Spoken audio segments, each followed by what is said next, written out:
चलो भाई शुरू करते हैं, है ना। चैप्टर केमिस्ट्री का इक्विलिब्रियम। इक्विलिब्रियम मतलब संतुलन। तो काहे का संतुलन बनेगा यहाँ? रिएक्शंस का संतुलन बनेगा, राइट है। चलो तो हम लोग करने चल रहे रिएक्शन का संतुलन। लेकिन उससे पहले सबसे पहले इक्विलिब्रियम शब्द का एक्चुअल मीनिंग कैसे कैसे आएगा हमारे पास तक, या कैसे हमें इक्विलिब्रियम चैप्टर में शुरुआत करनी है, कैसे चलेंगे, तो उसको ध्यान देना थोड़ा, ठीक है। इक्विलिब्रियम, इक्विलिब्रियम संतुलन, संतुलन। इक्विलिब्रियम का मतलब होता है संतुलन, मतलब रिएक्शन संतुलित हो या कोई भी चीज संतुलित हो तो कहा जाएगा इक्विलिब्रियम में। जैसे मैं खड़ा हूं इस टाइम पे, अगर मैं इस टाइम पे खड़ा हूं तो क्या है, मैं इक्विलिब्रियम में हूं। भाई फिजिक्स में इक्विलिब्रियम क्या होता है? फिजिक्स में तो पढ़ी होगी ना इक्विलिब्रियम। इक्विलिब्रियम आपको कहाँ पढ़ा दिया जाता है? चैप्टर नंबर 5 में ही पढ़ा दिया जाता है। लॉज ऑफ मोशन में इक्विलिब्रियम पढ़ाया जाता है ना।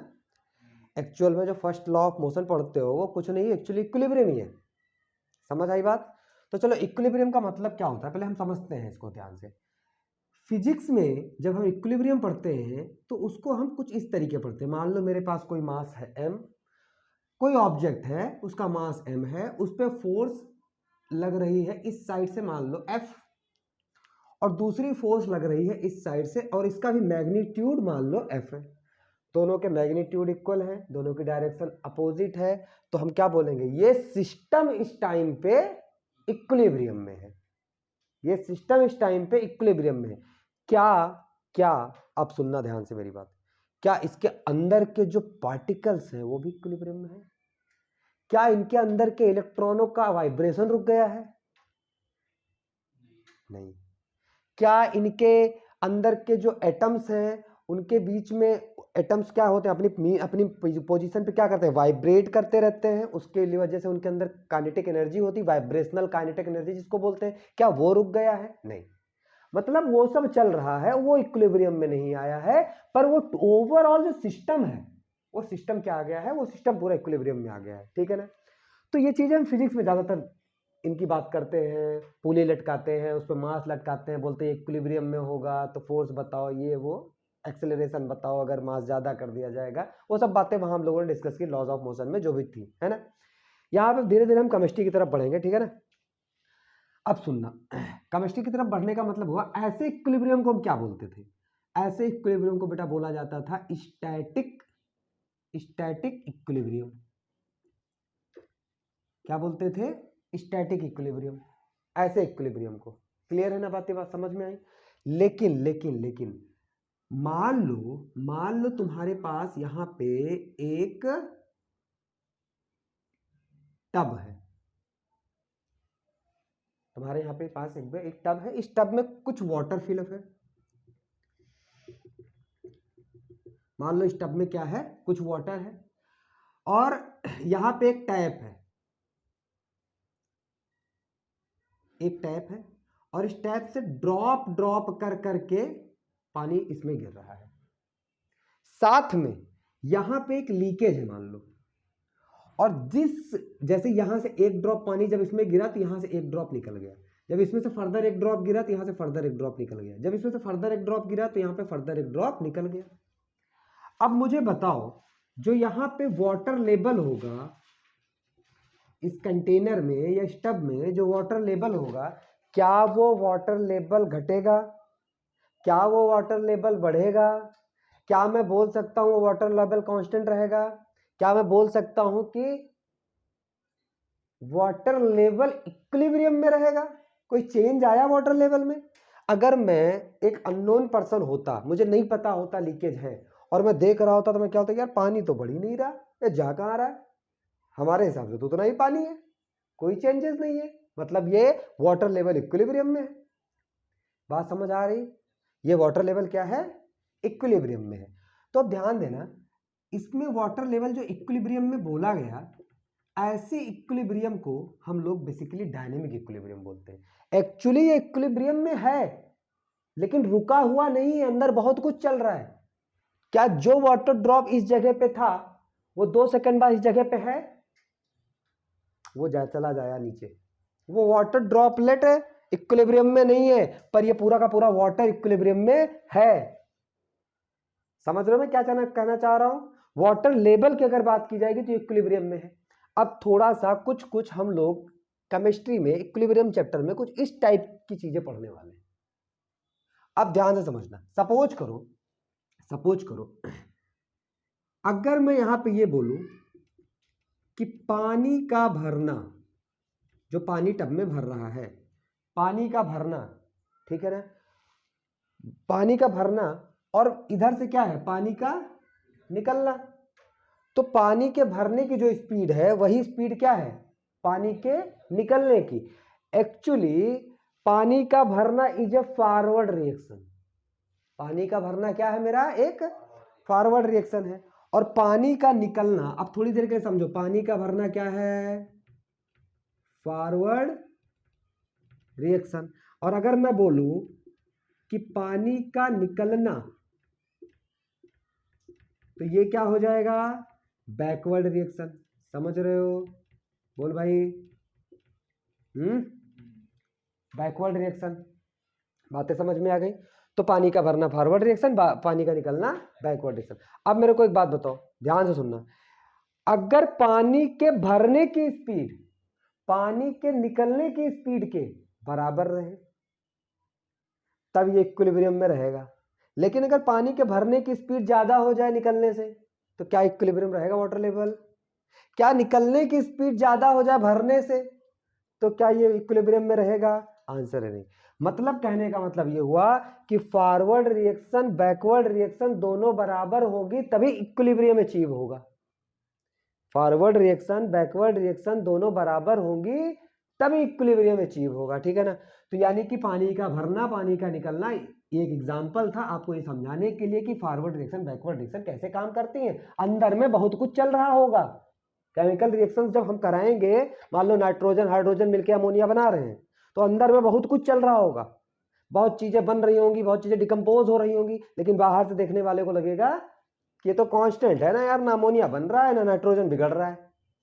क्लियर है?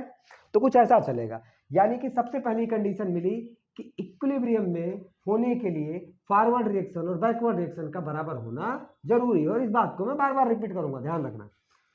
तो क्या है कंडीशन? अब ऐसी इक्विलिब्रियम जो हो जाती है, ऐसी इक्विलिब्रियम, तो ऐसी इक्विलिब्रियम को क्या बोलते हैं हम लोग? Chemical equilibrium. बात समझ में आई? तो अब हम अगर मैं यहां पे एक बात बोलूं, स्टार बना के लिख रहा हूं कि केमिकल इक्विलिब्रियम जो हमें पढ़ना है, actually chemical equilibrium is the type of अब ये स्टैटिक इक्विलिब्रियम मत समझना, और इस इक्विलिब्रियम को क्या बोलेंगे? इस इक्विलिब्रियम को हम लोग बोलेंगे डायनामिक इक्विलिब्रियम। तो जो केमिकल इक्विलिब्रियम है वो इस टाइप का इक्विलिब्रियम होने वाला है, यानी कि डायनामिक इक्विलिब्रियम होने वाला है, ठीक है ना। तो chemical equilibrium is the type of dynamic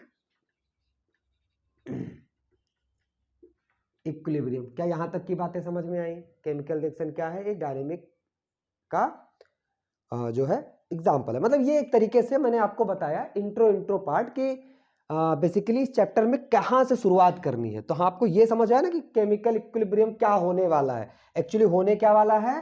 forward reaction की जो स्पीड है वो किसके बराबर होनी चाहिए? बैकवर्ड रिएक्शन के स्पीड के बराबर होनी चाहिए, ठीक है ना। क्लियर? समझ में आ रही भाई बातें? बोलो। बैकवर्ड रिएक्शन की स्पीड के बराबर होनी चाहिए। और इसी स्पीड वर्ड को हम लोग किस नाम से जानते हैं? स्पीड ही मतलब हमारा रेट होता है। Rate of forward reaction is equal to the rate of backward reaction. तो हम ये बात भी लिख सकते हैं कि रेट ऑफ पानी भरने का रेट पानी निकलने के रेट के बराबर होना चाहिए। यानी कि rate of forward reaction is equal to rate of backward reaction. बोलो भाई, मुद्दा यहां तक समझ में आया?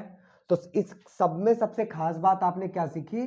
सबसे खास बात ये सीखिए, और ये समझाने के लिए मैंने ये एग्जांपल लिया, और इसको तुम कहीं फिजिक्स के इक्विलिब्रियम से कोरिलेट ना कर दो, इसलिए पहले अलग अलग किया कि भैया ये चीज फिजिक्स के इक्विलिब्रियम में पढ़ते थे, ये चीज केमिस्ट्री के इक्विलिब्रियम में पढ़ेंगे।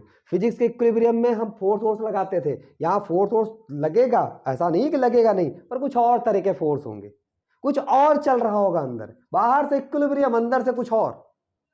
समझ आ रही बातें? चलो यहां तक नोट डाउन करो, फिर आगे चलते हैं। डन, बहुत बढ़िया। चलो यहां तक चीजें ओके हैं? ठीक।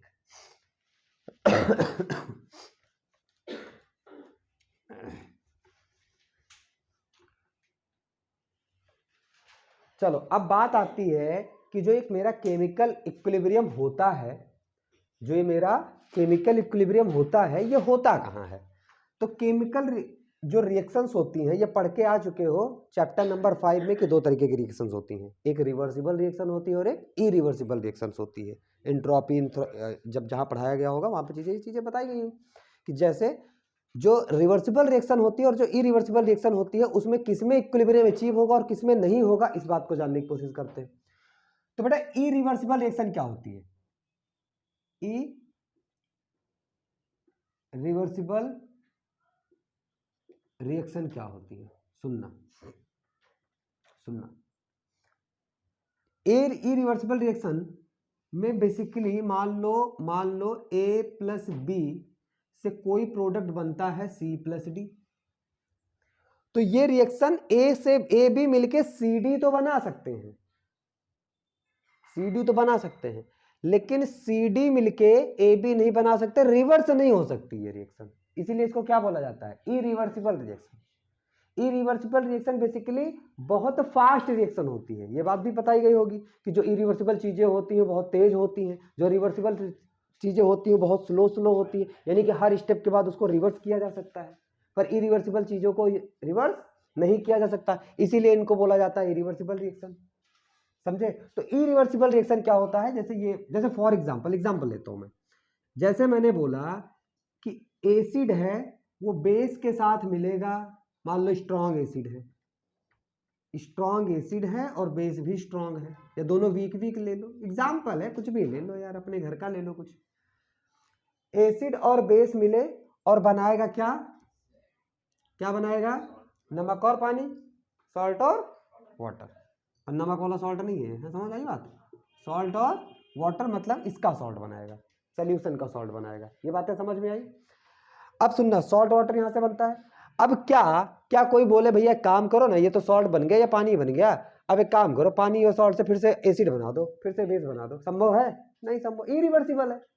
यानी कि यहां पे फॉरवर्ड तो हो रहा है, पानी भर रहा है टब में, लेकिन टब से पानी दोबारा निकल नहीं पा रहा है। तो ऐसी रिएक्शन कैसी होगी? क्या ये रिएक्शन तुम्हारी इक्विलिब्रियम कभी आएगा? यहां नहीं आएगा। इक्विलिब्रियम का मतलब भाई कि इससे ये बन रहा है तो साथ में बैकवर्ड भी चले, पानी का भरना पानी का निकलना, मतलब ये इस इधर से इधर के रिएक्शन को हम लोग बोलते हैं फॉरवर्ड रिएक्शन। ये फॉरवर्ड रिएक्शन हो रही है, ये जो एरो बनाया ना मैंने, ये फॉरवर्ड रिएक्शन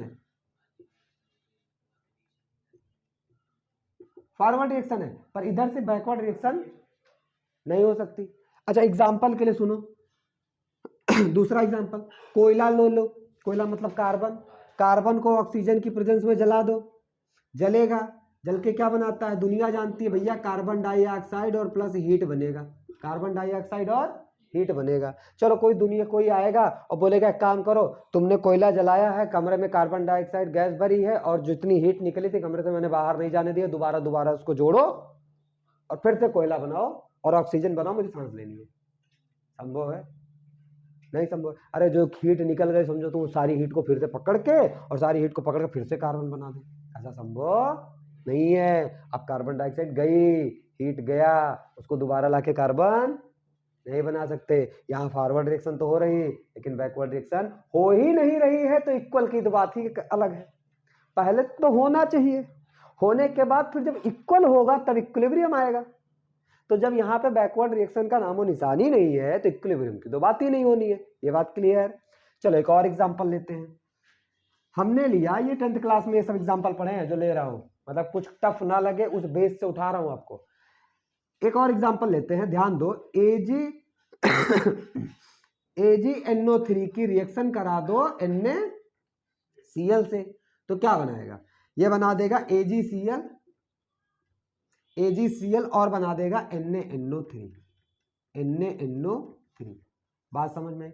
अब देखो ध्यान से देखना, ये AgCl जो होता था ये व्हाइट PPT बनता था, अगर याद हो, व्हाइट प्रेसिपिटेट बनता था।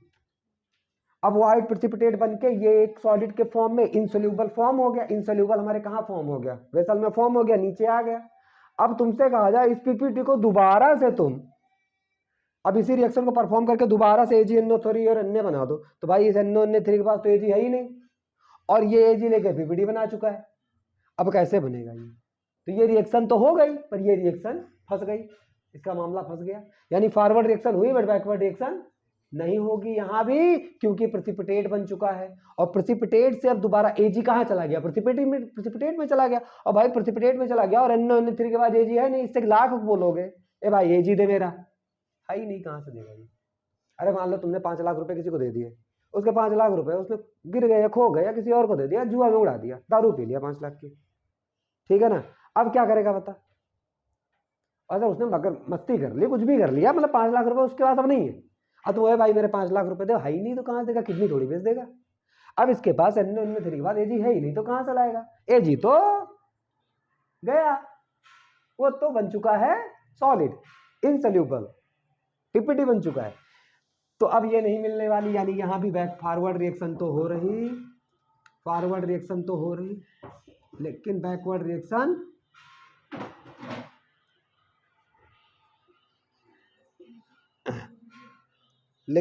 रिएक्शन नहीं हो रही।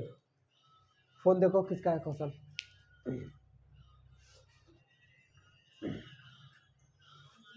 कौन है?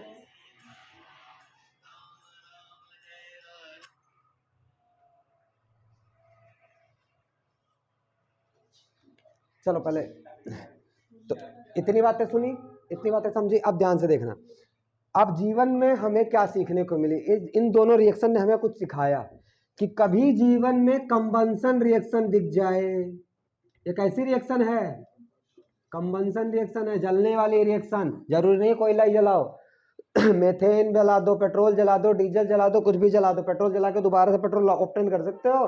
संभव है नहीं। केरोसिन जला दो, मतलब कोई भी कंबंशन रिएक्शन दिख जाए, लकड़ी से धुआं बन जाएगा, क्या धुएं से फिर लकड़ी बना सकते हो?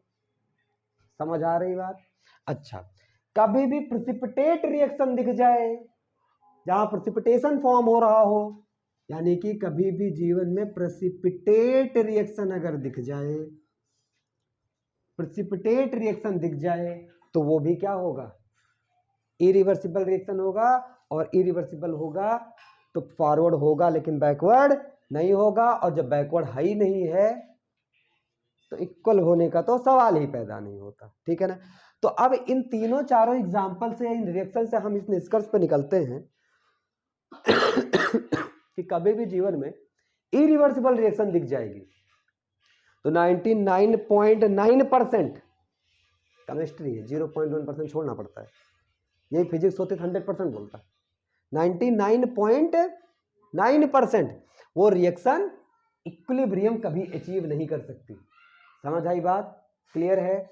तो अब यहां पे नोट डाल दो, note in 99.9% cases the irreversible reaction never achieve equilibrium. यार इसका नाम ही है इरिवर्सिबल, क्या इरिवर्सिबल रिएक्शन नेवर फॉर्म या नेवर ऑब्टेन या अचीव, नेवर अचीव्ड इक्विलिब्रियम। बोलो भाई मुद्दा समझ आया? क्लियर है? कुछ कॉपी वॉपी करना इधर करो, कॉपी करो, फिर किसका फोन है मैं बात कर लेता हूँ, तो फिर आगे चलते हैं, ठीक है? चलो, तो ये बातें समझ में आ गई। बोलो भाई, ये बातें समझ में आ गई।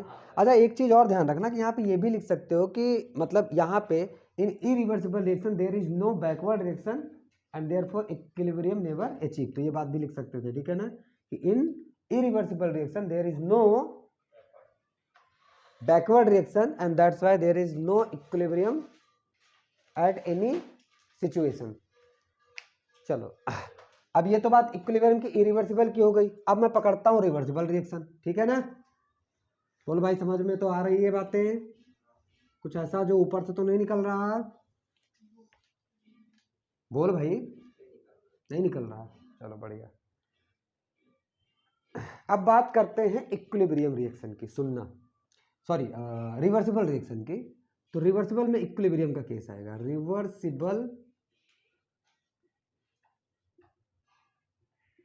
रिएक्शन।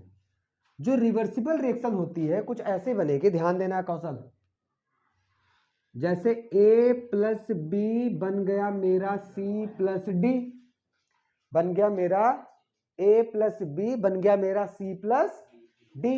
अच्छा, बहुत बढ़िया। और ये चूंकि मुझे पहले से पता है कि ये रिवर्सिबल है, इसलिए मैं हालांकि एरो लगा देता हूं। इसका मतलब होता है फॉरवर्ड रिएक्शन और इसका मतलब होता है बैकवर्ड रिएक्शन, ठीक है ना, बैकवर्ड रिएक्शन। तो मान लो शुरू में अब ये ऐसे ऐसे ऐसे ऐसे का मतलब ये नहीं होता कि बस इक्विलिब्रियम में हो गया। सुनो सुनो, शुरू में मान लो A के 2 मोल रहे हो और B के भी 2 मोल रहे हो, और इसके कितने रहे होंगे स्टार्टिंग में? 0 मोल, C के और 0 मोल, ठीक है। अब मेरे को एक बात बताओ, जब शुरू में रिएक्शन स्टार्ट हुई होगी तो क्या इक्विलिब्रियम में रहेगी? नहीं।